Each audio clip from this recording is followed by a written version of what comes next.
Ο Αργεντινός για τον Πεντόγια και αυτός πολύ ωραία στο χώρο για τον Βασιλείου. Θα μπει στην περιοχή, θα γυρίσει. Τελευταία στιγμή θα βάλει το πόδι όμως ο Παντίδος. Φεύγει ο Μαραγκουδάκης απέναντι από τον Βάλε. Θα κάνει το πλασέ δίπλα από τα δοκάρια.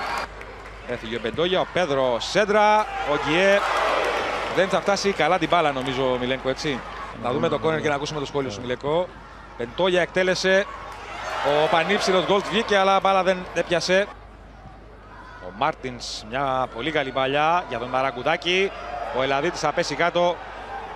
Του κάνει νόημα να σηκωστεί ο νεοφύτου. Για να δούμε εδώ. Όχι. Κάθετα. Καλή κίνηση το γύρισμα. Ο Μπεντόγια, ο Γκιέ με τα πόδια ο γκολς. Στην πρώτη μεγάλη ευκαιρία του Απόλλωνα στο παιχνίδι. No. Να δούμε εδώ την μπάλα που πέρασε. Ο Παπουλής έχει την ευκαιρία. Όχι και πάλι λέει ο γκολς. Νέο σουτ. Η μπάλα κοντράρει και φεύγει κόρνερ. Έχασε πολύ δημοχρόνο ο Άρης. Χάρμονι Κάντε θα δοκιμάσει το σουτ. Μπάλα θα κοντράρει. Τέλεσε απευθείας. Ο Βάλε σε κόρνερ. Έξυπνη εκτέλεση από τον Αργεντινοκροάτη. Από πλάγια θέση, κοιτάξτε, πήγε να νικήσει απευθείας τον Μπρούνο Βάλε. Πέδρο και πάλι καλή σέντρα. Έβαλε την προβολή ο Ρομπέρς, αλλά δεν προλάβε. Τέλεσε ο Βραζιλιάνος. Στο δεύτερο δοκάρι μπάλα έσκασε εκεί και έφυγε και πάλι κόρνερ για τον Λόπες. Θα κάνει την σέντρα, είναι καλή. Κεφαλιά και κόρνερ από τον Παντίδο.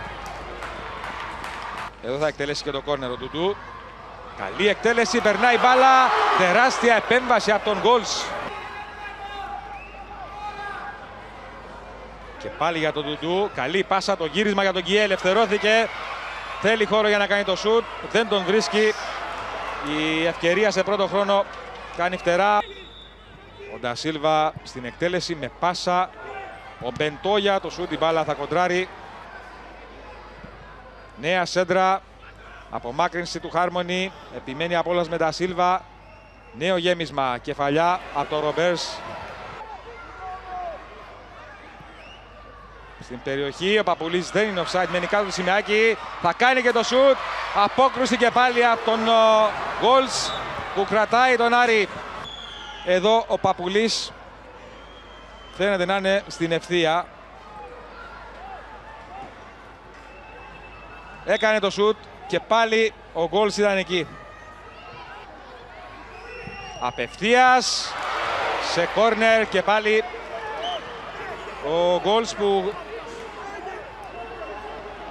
νομίζω είναι το βασικό πρόσωπο για τον Άρη. Δοκίμασε απευθείας ο Αργεντινός. Εκτελέστηκε. Από πίσω δεν μπόρεσε ο Μπεντόγια και τέλος του αγώνα.